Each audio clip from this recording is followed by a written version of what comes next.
This month, with all the challenges we've had in our area, especially with fires, I've been talking to clients about taking care of themselves at another level. And I often like to call this creating the container of love for yourself. And there are different ways of working with this, but one of the ways I like to suggest to people is that they really check in with the 5 layers of their being as they think about creating the space for themselves to be more nourished.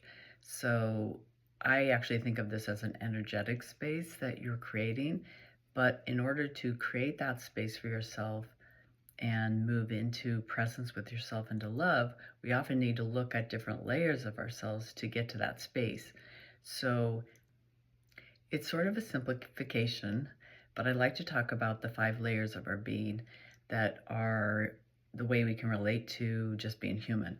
So there's an emotional, a physical, a mental, a energetic, and then the spiritual dimension. And all of those are relevant to how we operate as a whole person. And so by learning to kind of look at each level and just doing a check, you can really create a more loving environment for yourself. And it can be as simple as doing a body check, like, okay, am I hungry, tired? Do I need something on that level? Have I listened to my emotions? Is there anything that's sort of brewing under the surface that I'm not paying attention to? Is my energy feeling really off, and what can I do to take care of that? Do I need to take a break and really soothe myself? Are my nerves kind of on edge?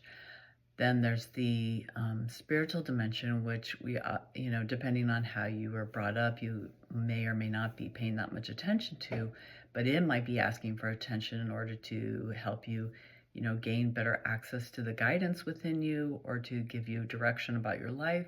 And so by just doing a little check on each of these levels, we begin to build a muscle of paying attention to what can help us take better care of ourselves.